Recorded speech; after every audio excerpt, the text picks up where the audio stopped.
Lorsqu'on parle des batailles et des combats, le premier combat, c'est avec soi-même. Les premières batailles, et même les plus importantes, c'est avec soi-même. Parce que si vous n'arrivez pas à dompter votre propre personne, si vous n'arrivez pas à dompter votre ego, si vous n'arrivez pas à dompter ce qu'on appelle votre cupidité, il serait impossible pour vous d'évoluer en société, de combattre les autres et de pouvoir imposer votre loi. Pourquoi? Parce que pour pouvoir échanger avec les autres sur un terrain d'affront, il faut avoir ce qu'on appelle une solide prédisposition intérieure. Et sans cette solide prédisposition intérieure, il serait impossible pour vous de mettre sur la table un principe auquel vous croyez et auquel vous soumettez beaucoup d'autres personnes à y croire. C'est pourquoi vous devez arriver à vaincre le désir. C'est quoi le désir? Quelqu'un peut définir ce qu'on appelle le désir? Disons, c'est un bonheur éphémère. Désir, un bonheur éphémère. Oui, de la foi. Tu as quelque chose à dire en ce qui concerne le désir? Ça peut être un besoin. Bon, un besoin, oui, ça vient. Le désir, c'est un besoin qui n'a pas de profondeur, qui n'a pas de pertinence, qui n'a pas d'importance. Lorsqu'on parle du désir, je désire quelque chose. Si tu t'arrêtes simplement au désir, tu assouvis ce besoin simplement pour te satisfaire. Mais il n'y a pas d'importance derrière le désir. Il n'y a pas de pertinence derrière le désir. Il n'y a pas quelque chose de substantiel dans le désir. Et du coup, beaucoup de personnes appellent ça la vanité. Donc, lorsqu'il n'y a pas lorsqu'il n'y a pas d'accomplissement de... Pardonnez.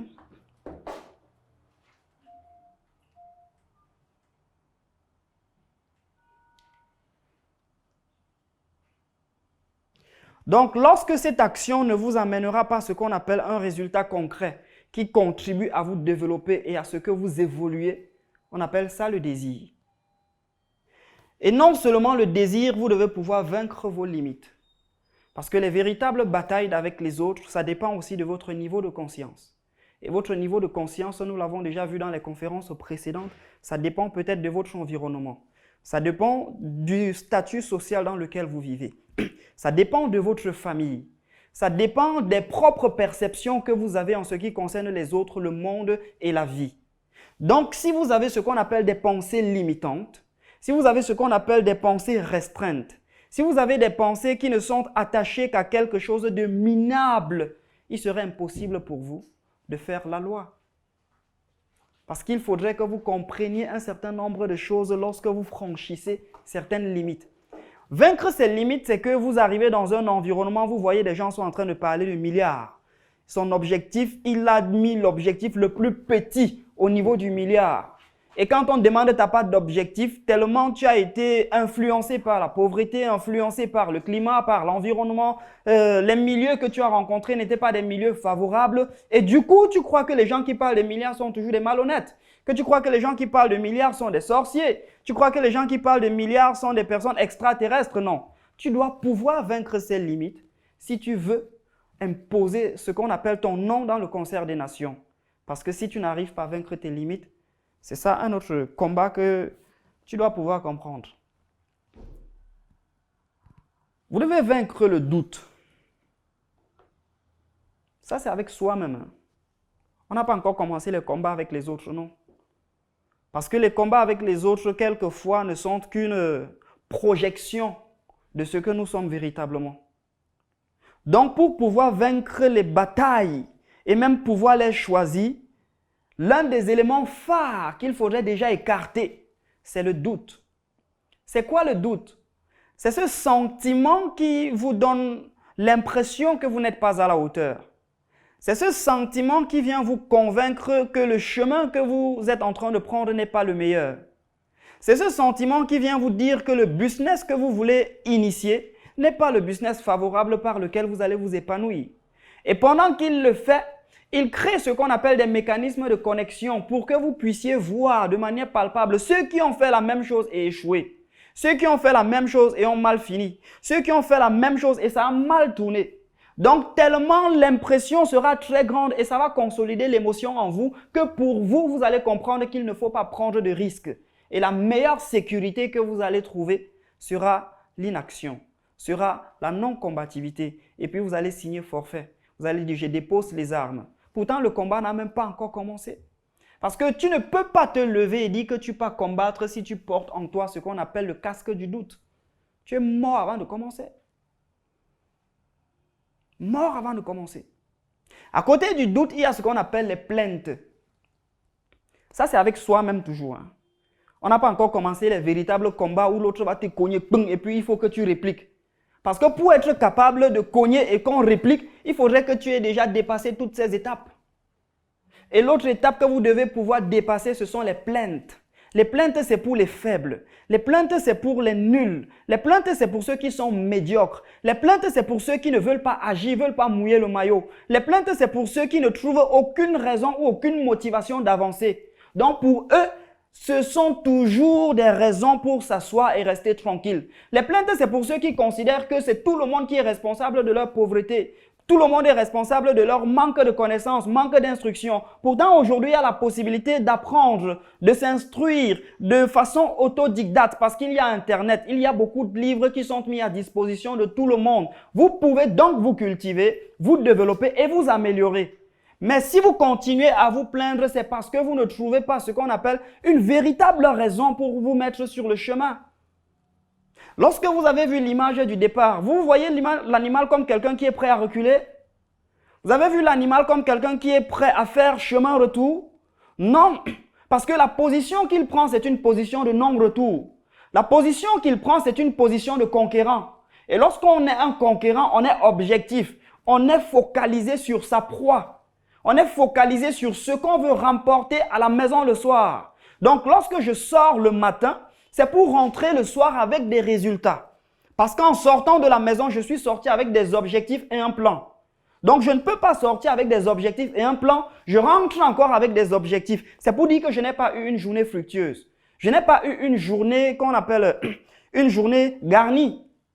Parce que si je suis sorti avec un objectif et un plan, la seule chose avec laquelle je dois rentrer, ce sont des résultats.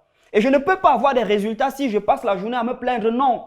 Je ne peux pas avoir des résultats si je passe la journée à accuser les autres, non. Parce que les plaintes, c'est de se décharger et de déposer la responsabilité sur les autres. Les plaintes, c'est de croire que non, c'est toujours les autres qui sont fautifs. Les plaintes, c'est de croire que non, moi je suis l'homme parfait et puis ce sont les autres. C'est à cause d'eux que je n'émerge pas, que je n'avance pas. Et il faut pouvoir déjà dépasser les plaintes. Et bon, si vous voyez que c'est trop difficile, vous ne pouvez pas vaincre le doute, vous ne pouvez pas vaincre le désir, vous ne pouvez pas vaincre ce qu'on appelle les plaintes. Donc vous allez toujours porter les plaintes tous les jours. Vous avez maintenant deux options. Soit vous avancez, soit vous démissionnez.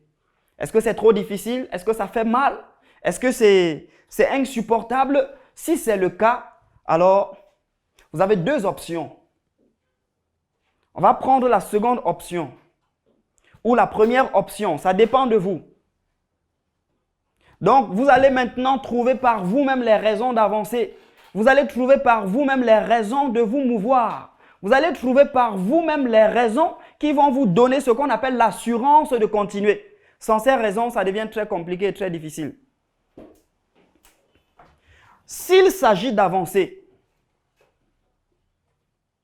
c'est pour dire qu'on est déjà conscient de tout son manque, de toutes ses difficultés, et de tout ce qu'on doit améliorer. Et là, ça vous met sur ce qu'on appelle le processus d'apprentissage, de correction. Ça vous met sur ce qu'on appelle le processus d'initiation. Ça vous met sur ce qu'on appelle le processus de réceptivité. Vous êtes disponible, vous avez de la disponibilité pour recevoir. Ça vous met sur ce qu'on appelle le chemin vers l'évolution. Parce que vous avez compris que vous devez avancer, vous devez vous améliorer. Vous devez vous cultiver, vous devez grandir. Vous devez quitter d'une étape à l'autre. Et pour ça, ça demande que vous avanciez. Et comme la société est dynamique et le monde est dynamique et que les choses sont en mouvement, vous avez compris que vous devez prendre vous aussi ce mouvement.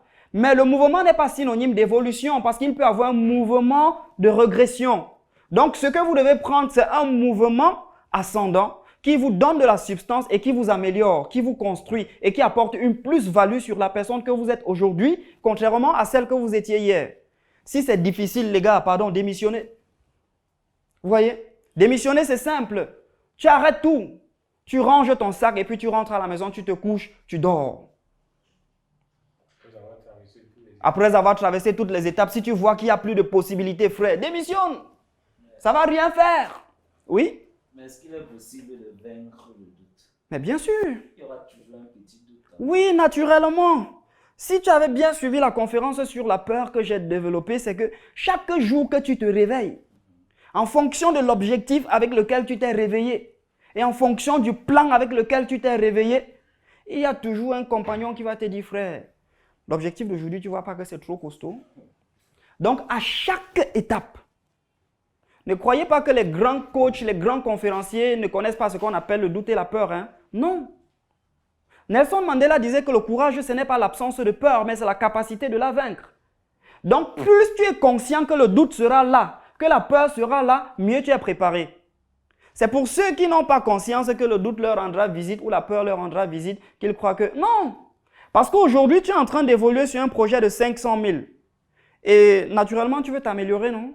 Et pour t'améliorer, tu as besoin de partenaires. Et pour que les partenaires viennent, il faut que tu les convainques à déposer de l'argent dans ton business. Ils vont venir déposer maintenant peut-être plus les 500 000 que tu avais. Chacun va déposer 2 millions. Tu te retrouves maintenant en train de gérer quelque chose, une cagnotte de 5 millions. Entre 500 000 et 5 millions, il y a quel fossé, il y a quel écart, il y a quelle différence. En fonction de cette différence, maintenant, tu vas comprendre que les stratégies que tu utilisais pour 500 000, tu vas les améliorer. Parce que quand tu fais des erreurs sur un business de 5 millions, l'écart est très grave. Peut-être les retours, s'il faut gérer les retours, ça devient très compliqué, contrairement à 500 000. Tu comprends donc à partir de ce moment que tu ne dois plus t'amuser. Et maintenant, il y a toujours un compagnon qui va venir te dire que, gars, tu ne vois pas que la fête, si on a trop osé. Tu ne vois pas qu'on a encore trop poussé le bouchon loin. Gars, restons d'abord avec nos 500 000. Parce que la vie, tu peux faire comme ça là que les gens qui sont venus investir là, c'est des sorciers et puis ils font le business plombe et puis tout ça là, tout ça là, tout ça là. Tu vois, il y a toujours des idées comme ça qui viennent à l'esprit. Si quelqu'un me dit qu'il ne connaît pas le doute chaque jour, c'est un menteur. Parce que chaque jour est un nouveau défi. Chaque jour est un nouveau challenge. Chaque jour est une nouvelle possibilité d'apprendre et de s'améliorer. Et pour apprendre, il n'y a personne qui s'est levé et a fait le premier pas sans être tombé. Donc, plus tu vas apprendre à bien gérer 500 000 et sur les 5 millions, tu vas aussi faire des erreurs et puis tu vas t'améliorer. C'est donc ça le processus. Le processus, le moyen qui permet de véritablement vaincre le doute, c'est simplement de faire le contraire de ce qu'il te dit. Tu vois ça? Donc, une fois que cette idée te vient à l'esprit, essaye de faire exactement le contraire. Et ça, ce sont les batailles avec soi, pas avec les autres, avec soi-même. On parvient à dompter sa peur, à dompter son désir, à dompter ses limites, à vaincre le doute, le ressentiment. On trouve en soi ce qu'on appelle le déclic pour avancer. Ce n'est pas quelqu'un qui te motive, non. La motivation est en toi. Beaucoup de personnes croient que lorsqu'on est africain, on croit que... Non, les Africains sont très motivés, gars. Ils sont même plus que motivés parce que déjà la vie les mène 4-0. Donc, il y a déjà la motivation. Ce qu'il faut pour qu'eux, ils arrivent à mieux s'exprimer et à mieux externaliser leur potentiel, ce sont les opportunités. En dehors de ça, car les Africains sont